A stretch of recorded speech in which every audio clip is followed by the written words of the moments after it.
Entonces les invito, hermanos, a que tengan preparadas sus confesiones.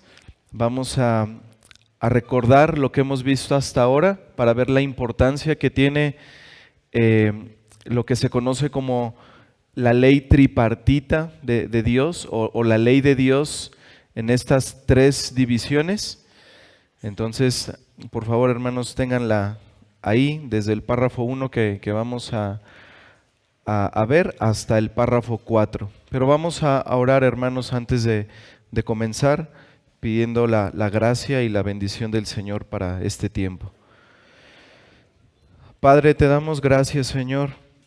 Gracias por permitirnos continuar con nuestros estudios de la confesión de fe. Padre, gracias por guiarnos, Señor. Gracias por ayudarnos a crecer en el conocimiento tuyo, en el conocimiento de estas doctrinas, Señor, de tu palabra, por permitirnos crecer, Señor, aún en la unidad de esto que abrazamos y creemos. Padre, te pedimos que bendigas este estudio, Señor, que nos ayudes a entender la importancia de la ley, de tu ley, Señor, que podamos ver cómo es que estos aspectos de la ley son vinculantes para nosotros hoy en día, que podamos tener claridad, Señor, de lo que es vigente, de lo que ya no, de lo que ya tuvo su cumplimiento en nuestro Señor Jesucristo. Ayúdanos, Padre, ayúdanos en este tiempo. Bendice este estudio, Señor, y que sea, Padre, para la gloria de tu nombre. Gracias te damos, Señor, te pedimos esto en Cristo Jesús. Amén. Muy bien, hermanos. Hermanos, este capítulo 19 de la ley de Dios asume lo que se conoce como la triple división de la ley. La ley moral, la ley ceremonial y la ley civil o jurídica, como también se le conoce. Y el capítulo comienza explicándonos en los primeros dos párrafos la ley moral. Nos dice, como ya vimos, que fue dada por Dios en el Edén, que fue dada como esa ley de obediencia universal, es decir, que esta ley tiene vigencia en todo tiempo, en todo lugar y para toda persona. Nos dice que esta ley fue escrita en el corazón de Adán en el momento de su creación. Y esto es en cuanto a la ley antes de la caída. Pero también, hermanos, en estos dos primeros párrafos vimos que no obstante, también enseña que esta ley moral, aún después de la caída, continuó siendo esa regla perfecta de justicia y que más tarde se resumió en los 10 mandamientos que Dios dio a Moisés en esas dos tablas de piedra. Recordemos, hermanos, estos dos primeros párrafos, vamos a leerlos. Primero vamos a ver párrafo 1 y después el 2. Dice: Dios dio a Adán una ley de obediencia universal escrita en su corazón y un precepto en particular de no comer del fruto del árbol del conocimiento del bien y del mal, por medio de los cuales obligó a Adán y a toda su posteridad a una obediencia personal, completa, exacta y perpetua. Prometió la vida por su cumplimiento y amenazó su transgresión con la muerte y lo dotó de poder y capacidad para guardarlos. Párrafo número 2.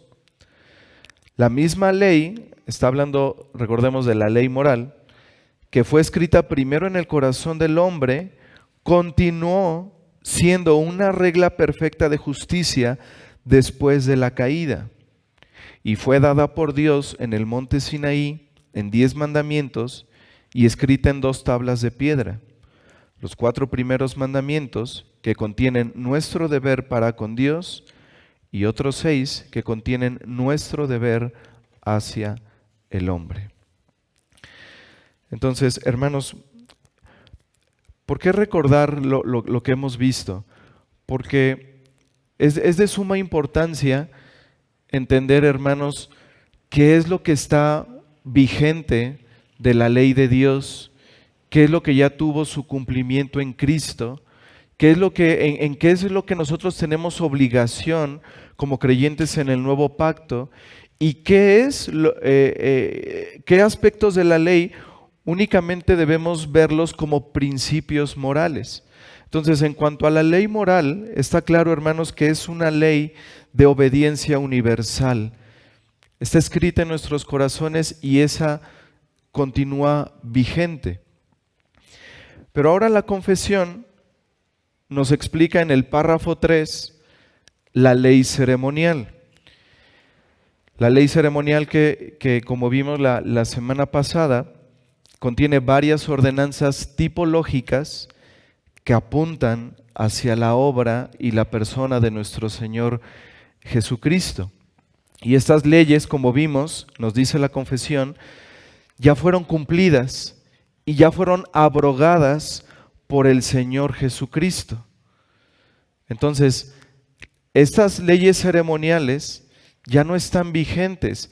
Sin embargo, como también enfatizó muy bien el hermano Frank la semana pasada, nos son muy útiles porque nos permiten apreciar de una manera particular la obra de nuestro Señor Jesucristo, como el hermano Frank ponía el ejemplo de la maqueta. Nos ayuda a entender esa gloria que ahora tuvo su cumplimiento en la obra y en la persona de nuestro Señor Jesucristo. Entonces ya no tiene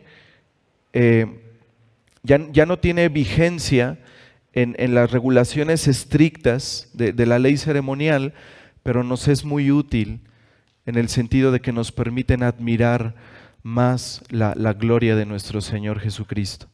Entonces vamos al párrafo 3, que nos habla de esta ley ceremonial, y dice: además de esta ley, comúnmente llamada ley moral, agradó a Dios dar al pueblo de Israel leyes ceremoniales que contenían varias ordenanzas típicas, en parte de adoración, prefigurando a Cristo, sus virtudes, acciones, sufrimientos y beneficios, y en parte dando diversas instrucciones sobre deberes morales. Leyes ceremoniales, todas estas que, al haber sido establecidas solo hasta el tiempo de reformar las cosas, han sido abrogadas y quitadas por Jesucristo, el verdadero Mesías y único dador de la ley, quien fue investido con poder del Padre para este fin. Y ahora, hermanos, llegamos entonces a la tercera división de la ley, que es la ley civil, y es lo que nos explica la confesión en el párrafo 4. Párrafo 4 nos dice: Dios también dio a los israelitas varias leyes judiciales, las cuales caducaron junto con el estado de aquel pueblo, no siendo ahora obligatorias para nadie en virtud de aquella institución, siendo solo sus principios generales de equidad, de utilidad moral. Vamos a dividir, hermanos, este párrafo 4 que nos compete el día de hoy en 3 breves puntos. El primer punto lo podemos nombrar así: leyes para un pueblo, lugar, tiempo y propósito específicos. Dice la primera parte de este párrafo: Dios también dio a los israelitas varias leyes judiciales. La confesión enfatiza en primer lugar, hermanos, que estas leyes civiles o judiciales, Dios se las dio particularmente a la nación de Israel. Estas leyes fueron para ellos. Eran leyes que gobernaban al pueblo de Israel como una nación bajo el gobierno teocrático de Dios. Un gobierno en el cual Dios estaba gobernando, estando presente directamente en el tabernáculo. Entonces, estas leyes civiles, hermanos, eran normas que regulaban la conducta de los israelitas en ese contexto, en ese gobierno particular teocrático. Estas leyes tenían que ver tanto con asuntos políticos como domésticos. Por ejemplo, había sanciones, derechos de propiedad, herencia y posesión de tierras, cómo lidiar con las deudas, pero también deberes de cómo proteger a los pobres, a los huérfanos, a las viudas, entre otras cosas. Pero estas leyes civiles, hermanos, como señala nuestra confesión, fueron dadas para ser practicadas por los israelitas y en ese periodo teocrático en particular. Y por eso podemos decir, como puse ahí en el título de esta primera parte, Dios dio estas leyes para gobernar a un pueblo en particular, en un lugar particular, en un tiempo particular y para un propósito en particular. Segundo punto, podemos titularlo Leyes caducadas junto con la teocracia. Continúa este párrafo diciéndonos, las cuales, estas leyes, caducaron junto con el estado de aquel pueblo. Entonces este párrafo nos enseña que estas leyes civiles caducaron cuando la nación de Israel dejó de ser una teocracia. Estas leyes tenían el propósito, hermanos, de regular los castigos por la violación a la ley moral. Estas leyes, hermanos, tenían el fin de establecer y de hacer cumplir la justicia en la tierra, para que los israelitas, bajo ese gobierno teocrático, pudieran tener esas leyes, pudieran tener esos límites, pudiera haber sanciones, pudiera haber castigos para quienes violaran la ley moral. Pero cuando ya se cumple este propósito y desaparece esa forma de gobierno, desaparece la teocracia, nos dice la confesión, estas leyes caducaron. Estas leyes ya no están vigentes en su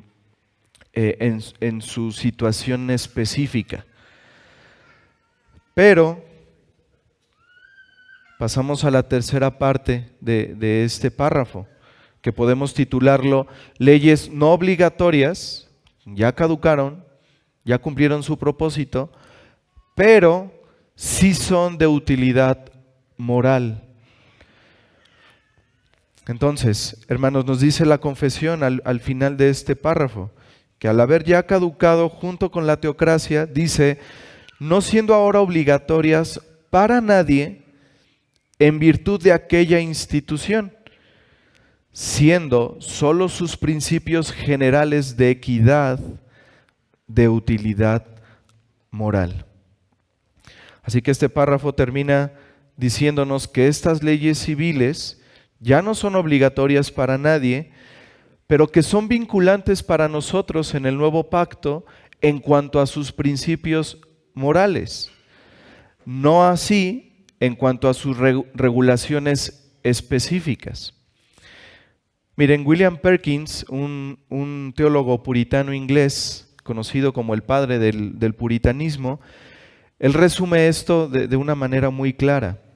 Cito, él dice, la ley judicial es esa parte de la palabra de Dios que prescribía ordenanzas para el gobierno de la comunidad judía y el castigo civil de los infractores. La ley ceremonial se refería únicamente a los judíos. La ley judicial ciertamente les concierne principalmente a ellos, pero, sin embargo, en cuanto tiende al establecimiento de la ley moral, teniendo en ella equidad común, concierne a todas las personas en todos los tiempos y en todos los lugares. Hermanos, nosotros no estamos llamados a establecer teocracias en esta tierra, Estamos llamados a obedecer las leyes del gobierno donde vivimos y únicamente desobedecer a aquellas que van en contra de la palabra de Dios, como pasó en la pandemia, que gracias a Dios pudimos seguirnos reuniendo a pesar de las restricciones del gobierno. Y eso es lo que vemos, hermanos. No estamos llamados a querer guardar específicamente y particularmente esas regulaciones específicas de la ley civil de Dios, de la ley del antiguo pacto. Y esto lo digo, hermanos, porque hay una enseñanza que enseña el teonomismo. Ellos dicen que las leyes civiles de Moisés son normativas para las comunidades políticas de la actualidad.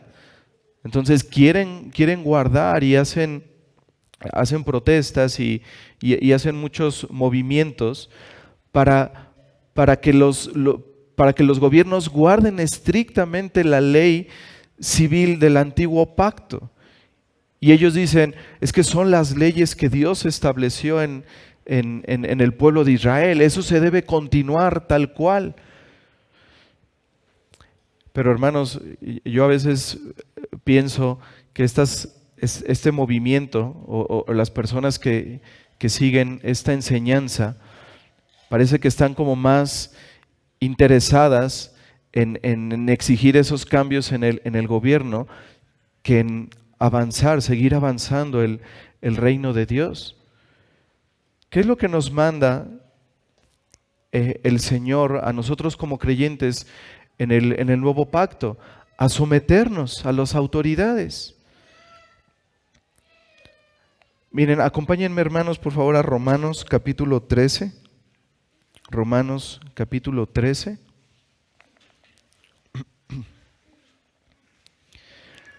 Aquí vemos, hermanos, estos mandatos del apóstol Pablo de obedecer a los gobernantes, a todos los que están en autoridad.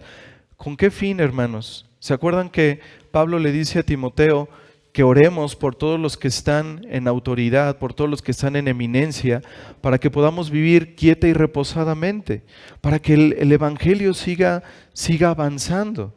Eso es a lo que estamos llamados, para que el evangelio siga extendiéndose en nuestra ciudad. Dice en Romanos 13, versículos 1 y 2, dice el apóstol Pablo, sométase toda persona a las autoridades superiores, porque no hay autoridad sino de parte de Dios, y las que hay por Dios han sido establecidas. De modo que quien se opone a la autoridad, a lo establecido por Dios resiste, y los que resisten acarrean condenación para sí mismos. Luego más adelante, hermanos, en Primera de Pedro, capítulo 2, versículos 13 y 14, dice el apóstol Pedro, por causa del Señor, someteos a toda institución humana, ya sea al rey como a superior, ya sea a los gobernantes, como por él enviados para castigo de los malhechores y alabanza de los que hacen bien. Eso es lo que el Señor nos manda. No querer cambiar todo un gobierno de la nación y exigir que gobierne conforme a las leyes civiles del antiguo pacto. No, eso nos enseña la Escritura. Eso ya tuvo su cumplimiento, ya tuvo su propósito en ese gobierno teocrático. Ahora lo que el Señor nos manda es a someternos a nuestras autoridades, orar por ellos, orar por su salvación, orar por el avance del Evangelio, para que podamos vivir quieta y reposadamente, para que podamos seguirnos reuniendo, predicar el Evangelio con libertad y seguir avanzando el reino. Así que no estamos llamados a seguir las regulaciones específicas de la ley civil de Moisés. Ya como dice la confesión, no tienen ningún aspecto obligatorio en el nuevo pacto. Estamos llamados a obedecer las leyes de la tierra hasta donde no vayan en contra de la Escritura, y solo a tomar los principios morales de la ley civil del antiguo pacto. Otro ejemplo, hermanos, lo tenemos en Primera de Corintios capítulo 9. Acompáñenme ahí, por favor. Primera a los Corintios capítulo 9.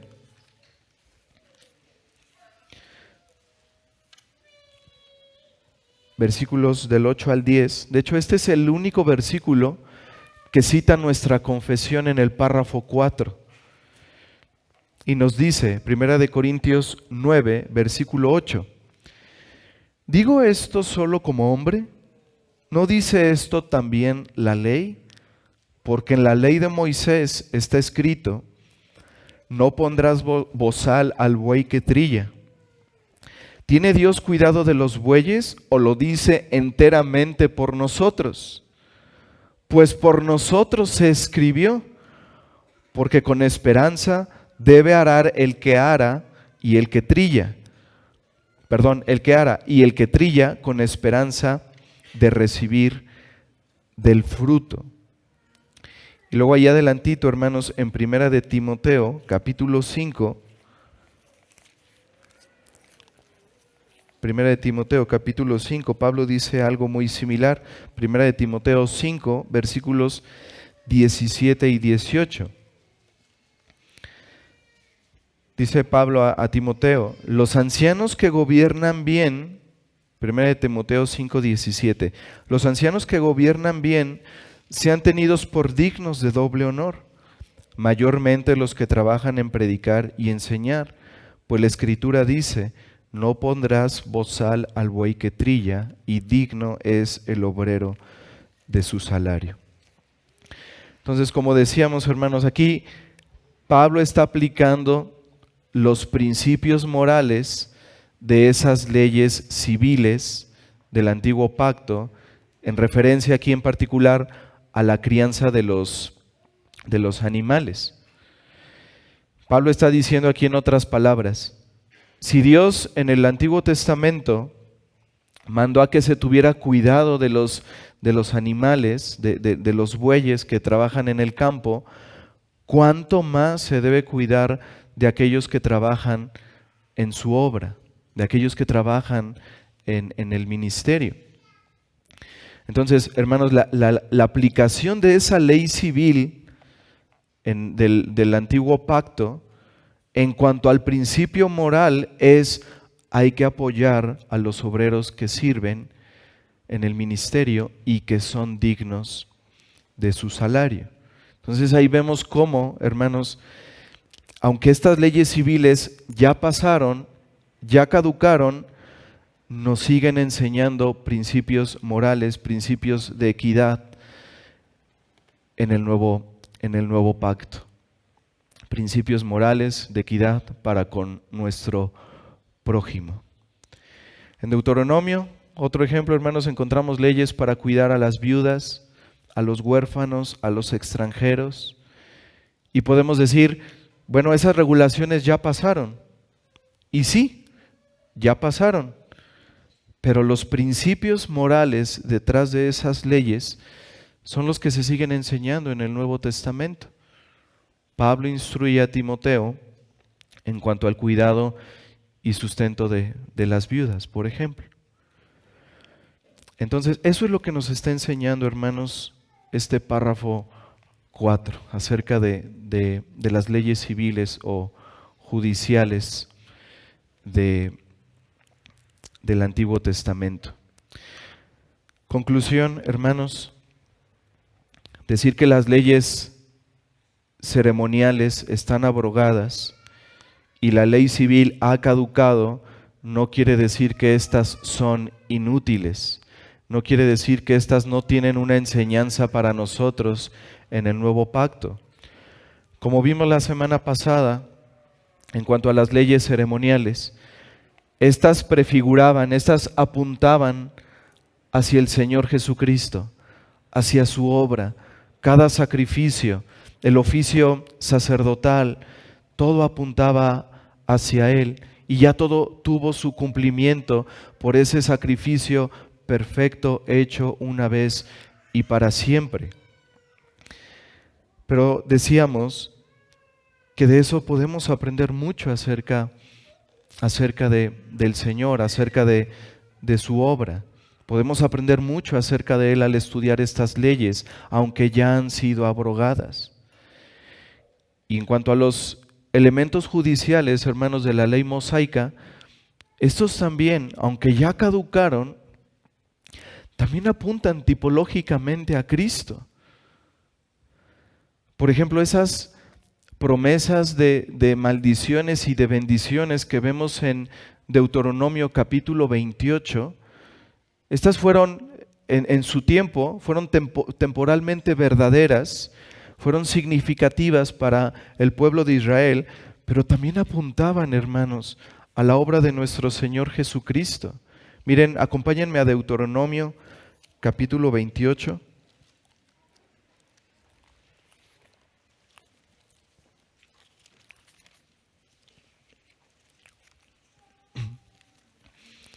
Deuteronomio 28, versículos del 15 al 20. Dice en el versículo 15: pero acontecerá, si no oyeres la voz de Jehová tu Dios, para procurar cumplir todos sus mandamientos y sus estatutos, y aquí con estatutos se refiere a las leyes civiles y a las leyes ceremoniales. Dice que yo te intimo hoy, que vendrán sobre ti todas estas maldiciones y te alcanzarán. Maldito serás tú en la ciudad y maldito en el campo.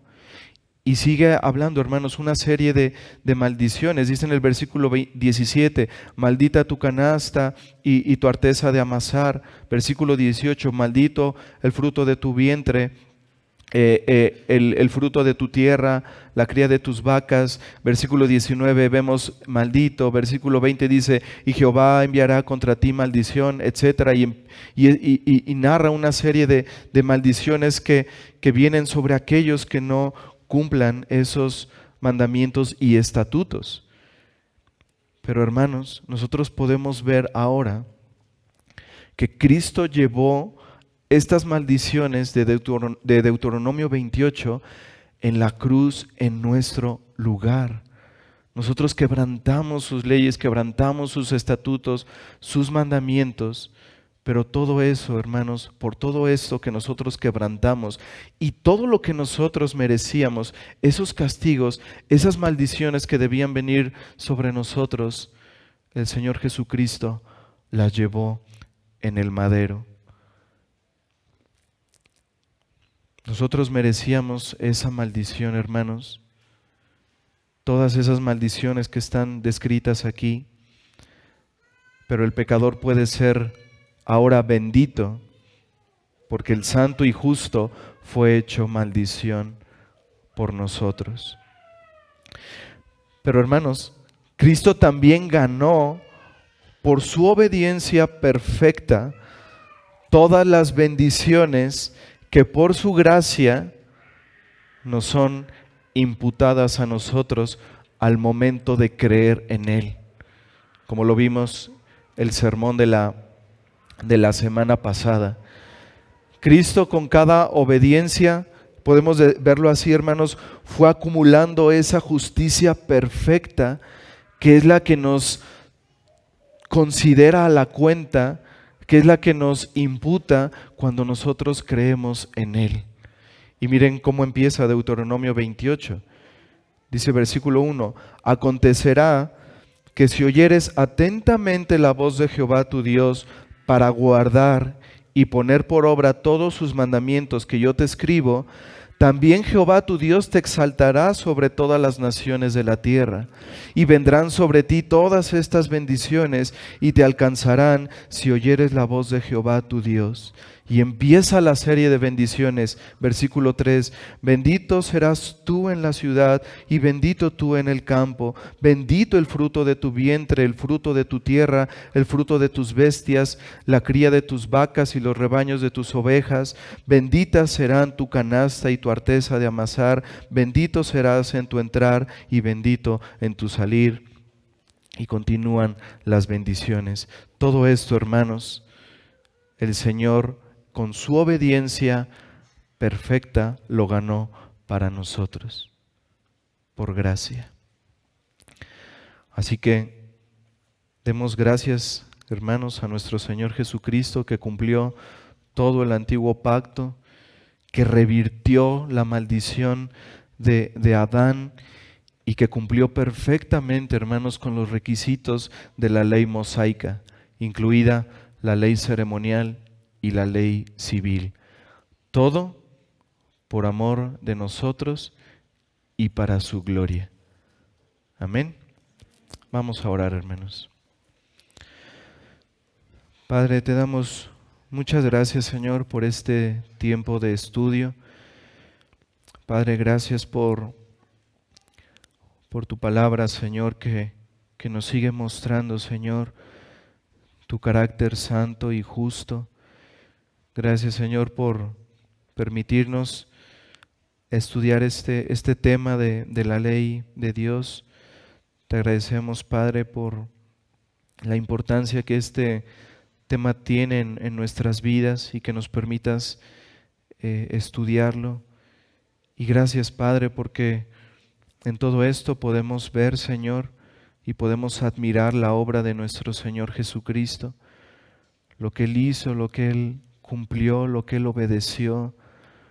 Podemos ver, Señor, su gran amor al dar su vida por pecadores como nosotros,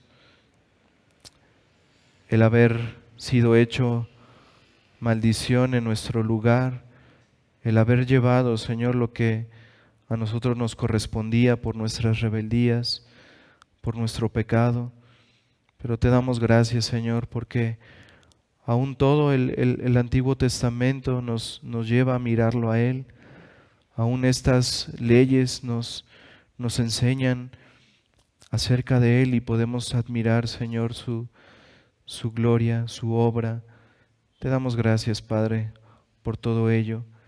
Que esto, Señor, que hemos visto nos anime, Señor, a estar listos para adorarte, Señor, durante todo el culto de adoración, durante todo este día.